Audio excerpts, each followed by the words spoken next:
Hola, bienvenidos a nuestro podcast La Biblia en un año, episodio 111. El tema de hoy, Hola Dios. The Vicar of Dibley es una serie de televisión del Reino Unido que presenta a una pastora representada por Dawn French y está basada en la vida de Joy Carol Wallis, una de las primeras mujeres que fueron pastoras en una iglesia anglicana. Hace algunos años conocimos a Joy, la cual nos contó una historia de cuando ejercía como pastora en Brixton, Londres. Uno de los miembros de la congregación era una señora muy piadosa de 86 años llamada Flori Shore, quien tuvo que someterse a una cirugía. A Flori le habían dicho que las posibilidades de sanarse eran muy pequeñas. Afortunadamente, sobrevivió a la cirugía. Al abrir los ojos, una de las primeras cosas que vio fue la imagen borrosa de su doctor, que estaba vestido con una bata blanca. La anciana sonrió y dijo: Hola Dios, soy Flori Shore. El comentario de Joy es aquello que demostró dos cosas. La primera es que mostró la humildad de Flori, pues ella no esperaba que Dios supiera quién era. La segunda mostró su absoluta certeza acerca de la resurrección y del lugar a donde iba. Su seguridad acerca de la resurrección se apoyaba en la piedra angular del cristianismo, la resurrección de Jesucristo al tercer día. El mismo poder que levantó a Jesús de entre los muertos vive ahora en ti por medio del Espíritu Santo.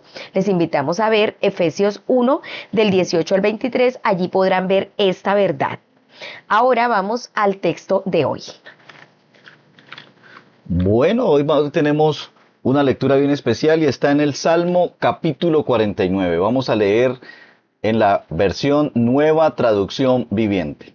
Escuchen esto, todos los pueblos, presten atención, habitantes de todo el mundo, los de altas esferas y la gente común.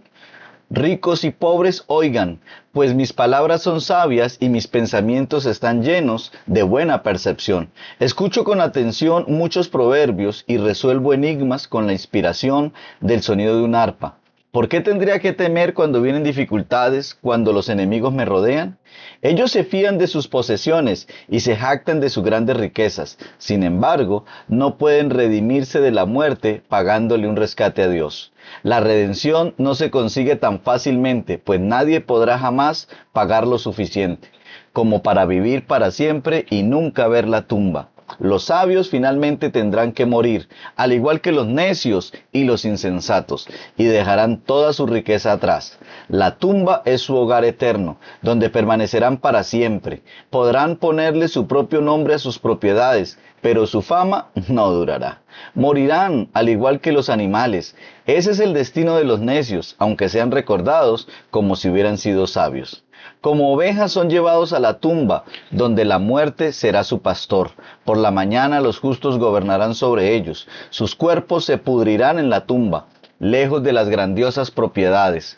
Pero en mi caso, Dios redimirá mi vida. Me arrebatará del poder de la tumba. Así que no te desanimes cuando los malvados se enriquezcan y en sus casas haya cada vez más esplendor, pues al morir no se llevarán nada consigo. Sus riquezas no los seguirán a la tumba. En esta vida se consideran dichosos y los aplauden por su éxito, pero morirán como todos sus antepasados y nunca más volverán a ver la luz del día. La gente que se jacta de su riqueza no comprende, morirán al igual que los animales. El primer punto se le ha titulado Vida más allá de la tumba. Hay un fuerte contraste entre una vida sin Dios y una vida con Dios. La vida sin Dios. Aquellos que viven sin Dios tienden a acabar confiando o bien en las riquezas o en ellos mismos. Esta confianza se caracteriza por la búsqueda de estatus. Los ricos puede que se jacten de sus muchas posesiones y usen el dinero para impresionar a los demás con sus posesiones, poniendo tierras a su nombre. Disfrutan que la gente los elogie y se consideran dichosos. Pueden tratar de usar su riqueza para rescatar su vida de la muerte, pero ningún pago es suficiente. Al final todo es inútil, pues la riqueza se la quedan otros.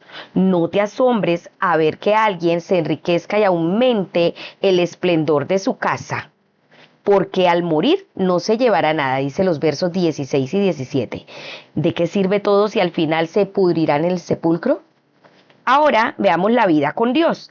En contraste, si vives una vida con Dios, no necesitas buscar alcanzar un estatus. Esto es así porque tu estatus no viene determinado por tu éxito en la acumulación de riqueza, sino por saber a quién perteneces y lo valioso que eres para Él. Tu rescate ha sido pagado y ha sido redimido, por lo que tu futuro está asegurado. Pero Dios me rescatará de las garras del sepulcro y con Él me llevará, dice el verso 15. Una vida con Dios significa que vivirás para siempre sin llegar a ver la fosa. El salmista dice en el verso 5, ¿por qué he de temer? El miedo es una emoción humana, pero con Dios puedes enfrentarte a tus miedos con confianza, porque puedes tener la completa confianza en Dios en esta vida y en la venidera. Aquí aparece una de las pocas pistas que se dan en el Antiguo Testamento acerca de la vida después de la muerte. El autor está confiado en Dios. Dice, me rescatará de las garras del sepulcro y con Él me llevará. La vida con Dios no termina con la muerte, sino que continúa en la eternidad. El salmista tiene confianza en esto, aunque no sabía cómo era posible. La respuesta se revela por medio de la resurrección de Jesús. Sí, Señor. Vamos a orar, a darle gracias al Señor. Amado Señor, Padre Celestial, quiero darte gracias por el poder de tu resurrección que ahora vive en mí. Gracias porque me arrancarás de las garras de la muerte y me llevarás contigo. Y esa confianza se hace más firme a través de la resurrección de mi amado Jesucristo, tu Hijo. Muchas gracias, Señor, en el nombre de Jesús. Amén. Bueno, y ahora vamos a hacer otra lectura. Vamos a Lucas capítulo 20, versículos desde el 27 hasta el 47. Continuamos con la NTV. Después se acercaron a Jesús algunos saduceos, líderes religiosos, que dicen que no hay resurrección de los muertos. Le preguntaron o le plantearon la siguiente pregunta: Maestro, Moisés nos dio una ley que dice que si un hombre muere y deja a una esposa sin haber tenido hijos, su hermano debe casarse con la viuda y darle un hijo para que el nombre del hermano continúe. Ahora bien, supongamos que había 7 hermanos. El mayor se casó y murió sin dejar hijos. Entonces el segundo hermano se casó con la viuda, pero él también murió. Luego el tercer hermano se casó con ella. Lo mismo sucedió con los 7, quienes murieron sin dejar hijos. Por último, la mujer también murió.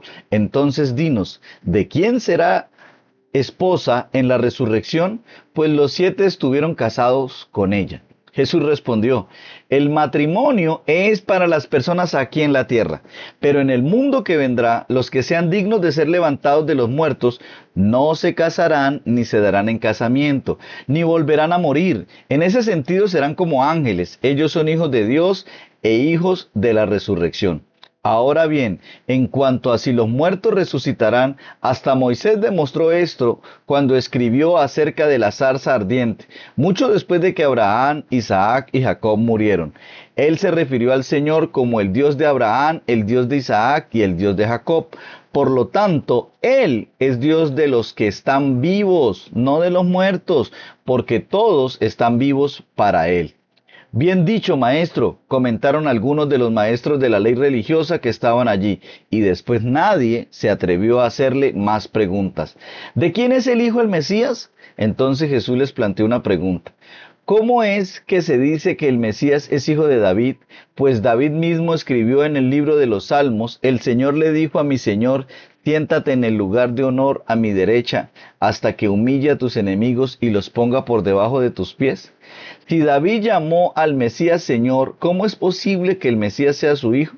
Entonces, mientras la multitud escuchaba, se dirigió a sus discípulos y les dijo: cuídense de los maestros de la ley religiosa, pues les gusta pavonearse en túnicas largas y sueltas, y les encanta recibir saludos respetuosos cuando caminan por las plazas. Y cómo les encanta ocupar los asientos de honor en las sinagogas y sentarse a la mesa principal de los banquetes. Sin embargo, estafan descaradamente a las viudas para apoderarse de sus propiedades y luego pretender ser piadosos haciendo largas oraciones en público.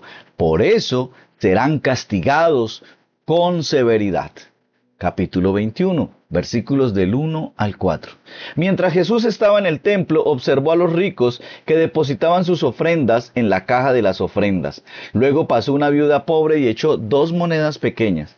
Les digo la verdad, dijo Jesús, esta viuda pobre ha dado más que todos los demás, pues ellos dieron una mínima parte de lo que les sobraba, pero ella, con lo pobre que es, dio todo lo que tenía. ¡Wow! Muy bien, y aquí encontramos el segundo punto y es los muertos resucitarán. Cuando comenzamos a pensar en la resurrección y la vida después de la muerte, se hace difícil imaginar cómo será. ¿Qué aspecto tendrá la gente? ¿Qué tipo de cuerpo tendrás? ¿Cómo nos relacionaremos unos con otros? Algunas veces la gente usa ese tipo de preguntas para sugerir que la idea de la resurrección es fantasiosa o incluso absurda. Los saduceos pertenecían al grupo que decía que no hay resurrección. En el versículo 27 del capítulo 20, vinieron a Jesús con una pregunta capciosa acerca de una mujer que había tenido 7 esposos, preguntándole burlonamente cómo funcionaría aquello a la hora de la resurrección. Jesús respondió explicando que su pregunta estaba mal planteada, porque trabajaban desde una mentalidad de este mundo. La resurrección transformará todas nuestras relaciones humanas y eliminará la necesidad del matrimonio como medio de continuar la línea familiar. Jesús responde la pregunta, pero luego pasa a tratar la verdadera cuestión. Los saduceos no se sentían impresionados por las pistas acerca de la resurrección que aparecen en el Antiguo Testamento porque atribuían un peso mucho mayor a los 5 primeros libros de la Biblia, o sea, el Pentateuco. Los confronta en su propio terreno, citando uno de aquellos libros. Pero que los muertos resucitan lo dio a entender Moisés, pues llama al Señor el Dios de Abraham, de Isaac y de Jacob. Él no es Dios de muertos, sino de vivos. En efecto, para Él todos ellos viven. Jesús deja absolutamente claro que Él creía no solo en su propia resurrección, sino en una resurrección de la muerte mucho más amplia. Aquellos que resucitan no podrán morir, pues serán como los ángeles. Son hijos de Dios porque toman parte en la resurrección. Por supuesto, todo dependía de que Jesús fuera quien decía ser. Jesús señala que Él no solo es un hijo de David, es el Señor de David. Si Jesús es Señor, puedes estar seguro cuando afirma que los muertos resucitan, dice el verso 27. Si de verdad crees en la resurrección, esto cambia tu actitud para todo en la vida, incluyendo tus posesiones, como la viuda. Eres desafiado a dar generosamente, no aferrarte a tus posesiones y en última instancia estar dispuesto a renunciar a todo lo que tienes en esta vida. Más aún, tienes una perspectiva completamente diferente en esta vida. Hay verdadera esperanza a la hora de enfrentarse a la tragedia de la muerte. Esta vida es solo el principio. Vamos a hacer una oración. Amado Señor, quiero darte muchas gracias por enviar a tu Hijo Jesucristo a morir por mí en la cruz. Y gracias por la asombrosa esperanza que tengo por medio de su resurrección. Gracias, amado Dios, porque el mismo poder que levantó a Jesús de la muerte nos levantará también a nosotros. Y eso es motivo de gloria y de esperanza eterna. Te alabamos y te glorificamos en el nombre de nuestro amado Jesucristo. Amén. Bueno, y ahora haremos la tercera lectura y está en Deuteronomio capítulo 33. Moisés bendice al pueblo. La siguiente es la bendición que Moisés, hombre de Dios, dio al pueblo de Israel antes de morir. El Señor vino desde el monte Sinaí y se nos apareció en el monte Seir. Resplandeció desde el monte Parán y llegó desde Meriba, Cades, con llamas de fuego en la mano derecha. Él ama verdaderamente a su pueblo. Todos sus santos están en sus manos. Ellos siguen sus pasos y aceptan sus enseñanzas. Moisés nos dio la instrucción del Señor, que es una posesión exclusiva del pueblo de Israel. El Señor era el rey en Israel. Cuando los líderes del pueblo se reunieron, cuando las tribus de Israel se juntaron como una sola, Moisés dijo lo siguiente sobre la tribu de Rubén: que la tribu de Rubén viva y no desaparezca, aunque sean pocos en cantidad. Moisés dijo lo siguiente sobre la tribu de Judá: oh Oye el clamor de Judá, reúnelo como un solo pueblo. Dale fuerzas para defender su causa, ayúdalo contra sus enemigos. Moisés dijo lo siguiente sobre la tribu de Leví: Oh Señor, has dado tu Urim y Tumim, el sorteo sagrado, a tus siervos fieles, los levitas. Le pusiste a prueba en Masá y luchaste con ellos en las aguas de Meribá. Los levitas obedecieron tu palabra y cumplieron tu pacto. Fueron más leales a ti que a sus propios padres. Ignoraron a sus parientes y no reconocieron a sus propios hijos. Ellos enseñan tus ordenanzas a Jacob y dan tus instrucciones a Israel. Ofrecen incienso delante de ti y presentan ofrendas quemadas enteras sobre el altar. Oh Señor, bendice el servicio de los levitas y acepta todo el trabajo de sus manos. Hiere a sus enemigos donde más le duela y derriba a sus adversarios para que no vuelvan a levantarse. Moisés dijo lo siguiente sobre la tribu de Benjamín: Los de Benjamín son amados por el Señor y viven seguros a su lado. Él los rodea continuamente y los protege de todo daño. Moisés dijo lo siguiente sobre las tribus de José: Que el Señor bendiga su tierra con el precioso regalo del rocío de los cielos y el agua que está debajo de la tierra, con los ricos frutos que maduran al sol y las cosechas abundantes de cada mes, con los mejores cultivos de las antiguas montañas y la abundancia de las colinas eternas, con lo mejor que da la tierra y su plenitud, y el favor de aquel que apareció en la zarza ardiente. Que estas bendiciones reposen sobre la cabeza de José y coronen la frente del príncipe entre sus hermanos. José tiene la majestad de un toro joven, tiene los cuernos de un buey salvaje, corneará a las naciones lejanas hasta los extremos de la tierra. Esa es mi bendición para las multitudes de Efraín y los millares de Manasés. Moisés dijo lo siguiente sobre la tribu de Zabulón y la de Isaacar: Que los de Zabulón prosperen en sus viajes, que los de Isaacar prosperen en su casa. Ellos convocan al pueblo a la montaña para ofrecer allí los sacrificios apropiados. Sacan provecho de las riquezas del mar, de los tesoros escondidos de la arena. Moisés dijo lo siguiente sobre la tribu de Gad: Bendito el que extiende el territorio de Gad. Gad está agazapado allí como un león, para arrancar un brazo o una cabeza. La gente de Gad se llevó la mejor tierra, se le asignó la porción de un líder. Cuando los líderes del pueblo se reunieron, llevaron a cabo la justicia del Señor y obedecieron sus ordenanzas para Israel. Moisés dijo lo siguiente sobre la tribu de Dan: Dan es un cachorro de león que salta desde Basán. Moisés dijo lo siguiente sobre la tribu de Neftalí: Oh Neftalí, tú eres rico en favor y estás lleno de las bendiciones del Señor. Que sean tuyos el occidente y el sur. Moisés dijo lo siguiente sobre la tribu de Aser: Que Aser sea más bendito que los otros hijos, que sea más estimado por sus hermanos, que bañe sus pies en aceite de oliva. Que los cerrojos de tus puertas sean de hierro y de bronce, que vivas protegido todos los días de tu vida. No hay nadie como el Dios de Israel. Él cabalga por el firmamento para ir en tu ayuda, a través de los cielos, con majestuoso esplendor. El Dios eterno es tu refugio, y sus brazos eternos te sostienen. Él quita al enemigo de tu paso y grita: «Destrúyelo».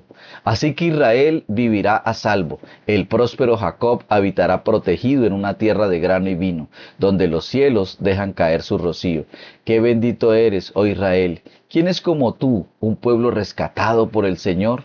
Él es tu escudo protector y tu espada triunfante. Tus enemigos se arrastrarán ante ti y tú los pisotearás con fuerza sobre la espalda. Deuteronomio 34. Entonces Moisés se dirigió al monte Nebo desde las llanuras de Moab y subió a la cumbre del monte Pisga, que está enfrente a Jericó. Y el Señor le mostró todo el territorio desde Galaad hasta tan lejos como Dan, toda la tierra de Neftalí, la tierra de Efraín y de Manasés, toda la tierra de Judá que se extiende hasta el mar Mediterráneo, el Negev y el valle del Jordán junto con Jericó, las ciudades de las palmeras hasta Zoar. Entonces el Señor le dijo a Moisés: Esta es la tierra que le prometí bajo juramento a Abraham, a Isaac y a Jacob, cuando dije: La daré a tus descendientes. Ahora te he permitido verla con tus propios ojos. pero no entrarás en ella. Así que Moisés, siervo del Señor, murió allí, en la tierra de Moab, tal como el Señor había dicho. El Señor lo enterró en un valle cercano a Bet-peor, en Moab, pero nadie conoce el lugar exacto hasta el día de hoy. Moisés tenía 120 años cuando murió, pero hasta entonces conservó una buena vista y mantuvo todo su vigor. El pueblo de Israel hizo duelo por Moisés en las llanuras de Moab durante 30 días, hasta que se cumplió el tiempo acostumbrado para el duelo. Ahora Josué, hijo de Nun, estaba lleno del espíritu de sabiduría, porque Moisés había puesto sus manos sobre él. Así que el pueblo de Israel lo obedeció, haciendo todo lo que el Señor le había ordenado a Moisés. Nunca más hubo en Israel otro profeta como Moisés, a quien el Señor conocía cara a cara. El Señor lo envió a la tierra de Egipto para realizar todas las señales milagrosas y las maravillas contra el faraón, contra toda su tierra y contra todos sus sirvientes. Moisés realizó con gran poder hechos aterradores a la vista de todo Israel. Muy bien, y el tercer punto es los brazos que siempre sostienen. Si hay una persona que tuvo un buen final de su vida, ese fue Moisés. Como narra en Deuteronomio, Moisés tenía 120 años de edad cuando murió. Con todo, no se había debilitado su vista ni había perdido su vigor. Había vivido una vida de conocer al Señor cara a cara. Moisés fue usado poderosamente por Dios. Nadie ha demostrado jamás tener un poder tan extraordinario, ni ha sido capaz de realizar las proezas que hizo Moisés. Uno de los mayores desafíos de esta vida es acabar bien. Parte de acabar bien es planear la sucesión. Moisés acabó bien. Había planeado que Josué fuera su sucesor. Entonces Josué, hijo de Nun, fue lleno del espíritu de sabiduría porque Moisés puso sus manos sobre él. Los israelitas, por su parte, obedecieron a Josué e hicieron lo que el Señor le había ordenado a Moisés. Eso lo vimos en el verso 9. Este es uno de los pocos ejemplos en los que la unción de Dios pasa de una generación a la siguiente. Antes de morir, Moisés bendijo a todas las tribus con algunas palabras extraordinarias. Por ejemplo, de Benjamín dijo que el amado del Señor repose seguro en él porque lo protege todo el día y descansa tranquilo entre sus hombros. Al acercarse al final, una vez bendecida cada tribu, dice: no hay nadie como el Dios de Jesurún, que para ayudarte cabalga en los cielos, entre las nubes, con toda su majestad. El Dios sempiterno es tu refugio, por siempre te sostiene entre sus brazos. Puede que Moisés se diera cuenta de que la muerte no era el final. Confiaba en el Dios eterno y sabía que le sostendrían eternamente. Por esto no quita completamente el dolor y la tristeza de la muerte. El pueblo lloró e hizo duelo cuando Moisés murió. Es natural y es importante hacer duelo. Es vital que lo hagamos. Tus emociones han sido dadas por Dios y no deben ser reprimidas. Pero hay una gran diferencia entre el duelo sin esperanza y el duelo de un creyente que tiene esperanza en la resurrección, como lo dice Primera de Tesalonicenses 4:13. A lo largo de los años he estado en muchos funerales y servicios memoriales, y con frecuencia se pronuncian en ellos estas palabras iniciales que son poderosas, reconfortantes y que llenan de seguridad. Deuteronomio 33:27, recordémoslo: el Dios sempiterno es tu refugio, por siempre te sostiene entre sus brazos. Vamos a orar. Amado Señor, que como Moisés yo viva en una relación íntima contigo y sepa que el Dios eterno es mi refugio, que me sostiene eternamente entre sus brazos. No tengo por qué temer, porque tú estás conmigo. En el nombre de Jesús, amén. La pastora Pipa añade, Deuteronomio 33, del 26 al 27, dice: no hay nadie como el Dios de Jesurún, que para ayudarte cabalga en los cielos, entre las nubes con toda su majestad. El Dios sempiterno es tu refugio, por siempre te sostiene en sus brazos. Ella dice palabras que reconfortan cuando atraviesas momentos difíciles. Así es. Dios es bueno y su misericordia se extiende todos los días de nuestra vida. Tenemos una esperanza maravillosa en una vida más allá de la tumba. Sabemos que tenemos una vida eterna y una esperanza de gloria. Bueno, amados, Esperamos que este devocional haya sido de mucha bendición para sus vidas y recuerden que fue escrito por el pastor Nicky Gumbel de la iglesia HTB en Londres. Y las voces de este podcast fueron de Marisol Rojas. Y Luis Alfonso González. Que el Señor les bendiga.